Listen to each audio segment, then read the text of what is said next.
Hello everyone, Neb here, Tech Motorsports, and in front of me is an S54 block.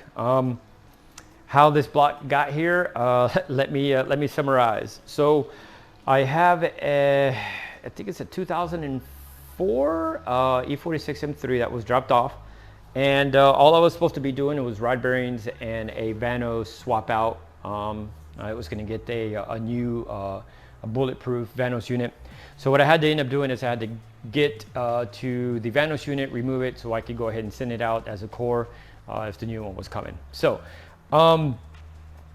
what I started doing is I started filming so I could go ahead and kind of do a DIY on the removal, what needs to be removed, and what to look for when you're looking at the VANOS timing itself, and then at a later point the reinstallation.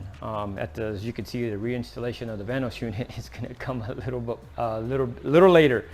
But anyways, to go into all that, I finally was getting the work done, filming as I was going, and I got to the point where I finally did get the VANOS unit out, and I started cleaning it up just to get ready to send it out. And that's when I saw something on the VANOS unit itself, which in hindsight, it just snowballed downhill. So let me grab that VANOS unit and show you what I came across. Okay, so here's the VANOS unit. So when I started taking it off and kind of cleaning it, what I found was that section right there. I'll go ahead and point it with this section right here. So what happened was we found a bolt that was missing from the exhaust hub, and this is how it looked. So what happened was the bolt, originally finding out, getting more information as I got into the build, was the car was dealt with or was worked on by a shop previously, and my understanding is, I mean, it happened. And these are very notorious to where you have to do something in one way, rotate the engine, and then tighten the rest of the stuff. So what happened was a bolt did come out, which the bolt originally was supposed to look like this, and now the bolt looks like that, and two little pieces. You probably could see better if I just put the camera down just a tad bit. So kind of a big difference of what it's supposed to look like. So yeah. So after all that, what we ended up finding was some more problems. So as I dug deeper and deeper, what we ended up having was the bolt came out of the exhaust hub. Somehow it got caught between the sprocket and the chain in the engine. It ended up becoming a bulge on the sprocket and the chain, which then scored the internal part of the cylinder head where the timing chain goes, which that's a very tight tolerance. I wouldn't say tight tolerance, but it's a very smaller area, which a bolt head being stuck on there, it's going to rub. So now we dealt with metal shavings and a little bit of aluminum shavings in the oil pan. Now the thing is, this car came here running, no issues, no knocks, no nothing. So don't know when it happened, and don't know how long it's been sitting there broken.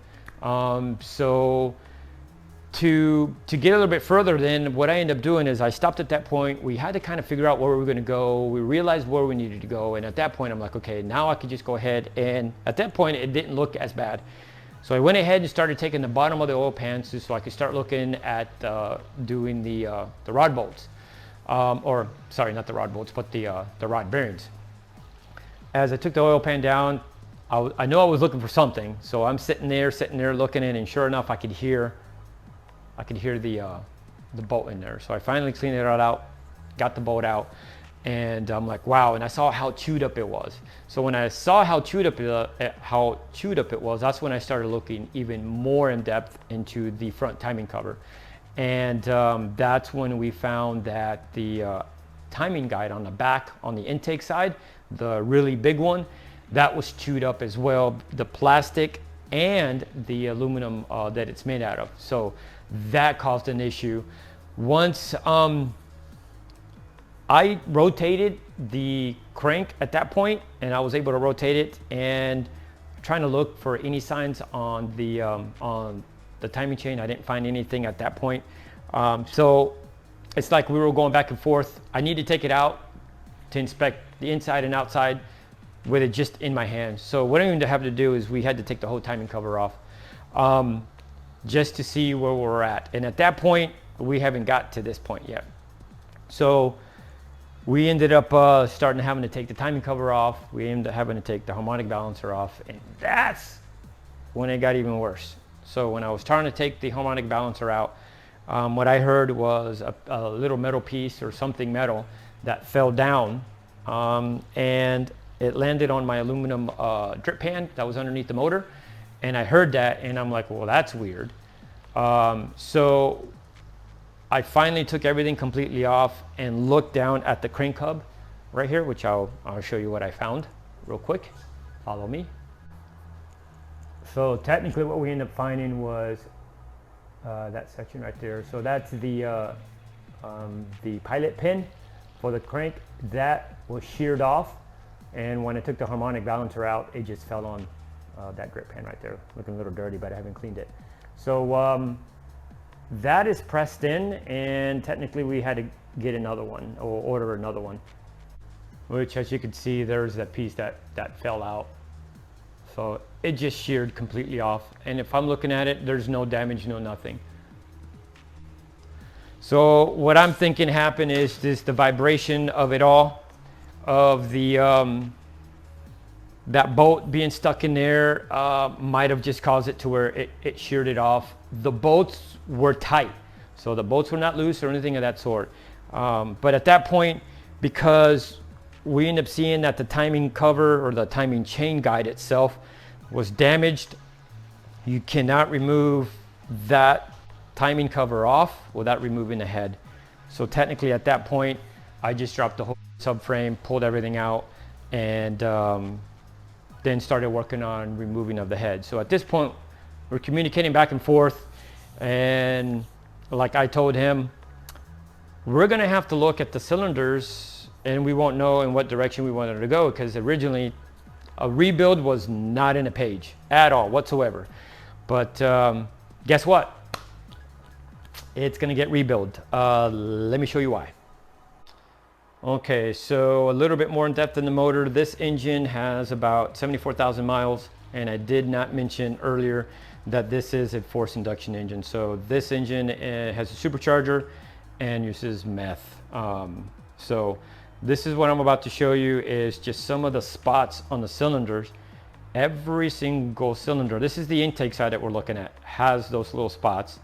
And then if you rotate it and you come back to the other side, which is on the exhaust side, you could see it technically almost has the same wear on every single one of them. Now, the thing that it really stuck out to me was that right there. And if you can really look, the cylinder walls are pitted, and that looks like there's a little bit of rust in there. So almost every single one of them has that, every single cylinder wall. As you can see it right there, and not so much on that one, but then you have to look on the opposite side, and here's cylinder number 1, and you can see that is like, I don't know how to describe it besides rust stain and rust pitted. I'm trying to zoom in as much as possible, but pretty much almost every cylinder has it, if it's a little bit or a lot. And you can see that one right there, and you can see it really good on cylinder number 5, and right there. So really never dealt with supercharger, maybe one, but not meth injection. So that kind of threw me for a surprise to see that. But to give you a little bit more information on the engine itself, or the car itself, so the supercharger's been on this car for a while, and it is a weekend car, and at one point the car barely got any miles on it, so it was technically just sitting in the garage. So what I'm thinking what happened is the meth injection, which is mixed with water and that stuff, this is from how I understand it, And it just probably was turned off. A little bit of moisture got caught in there, and it sat in those areas, and it caused that. And because we're this far into it, why should we just go ahead and put it all back together? The guy is like just destroyed at, finding all this. So yeah, so that's where we're at now. The motor is technically going to be dropped off in the machine shop. Hopefully we'll just be able to hone it out and just put new pistons, new piston rings in. We're hoping that it doesn't have to be bored over. That's just more work, more money. But yeah, so I'm going to pick this up once I get everything all dropped off at the machine shop and get it back here. We got the cylinder head that's going to get sent off as well. Going to go through that, go ahead and replace the valve stems, do valve jobs, just making sure that the motor is technically tip top, so that when I can start assembling it, we're good to go. That way there's no issues in the back of your mind when you sit there and you lay on the throttle and you're putting 8 pounds, 10 pounds of boost at it. So yeah, so this is where we're at. It definitely is not what my friend and myself thought we were going to get into. We thought it was just going to be a quick and easy, maybe 4 days here at the most. Unfortunately, the car's been here. By the time this video comes out, this car with this engine's been sitting here for almost 7 to 8 weeks. As the time progressed of ordering parts, what to end up doing, and then finding this out, having to take the motor out, disassembling it, doing some research, trying to figure out what happened. At one point we were thinking about sending the block out somewhere else to get it completely redone, and I've just had a lot of stuff going on as well, and here we are to the point to where it's going to get done. And now I'm just going to put a paper bag gonna put a garbage bag on it, seal it up, and I'm going to be dropping it off at the machine shop. So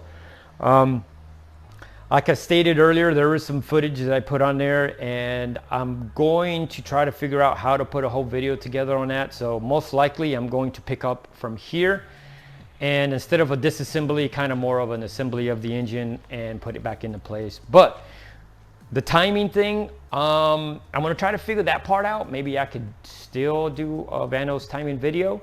But definitely I'll be putting it back together, and it's going to be all new pieces, new chain, new this and that. So no markings to go off of or anything of that sort. So it's going to be a clean slate that I'm going to be starting from, and that I will show, and we'll probably do it its own video on that. So that way, if anybody's out there that's looking at doing it and just tore it apart, or they're doing somebody else's job that couldn't figure out, they could kind of use this as reference and start from the beginning. So yeah, thank you for tuning in, thank you for watching. Like always, like and subscribe, and hope to see you in the next video.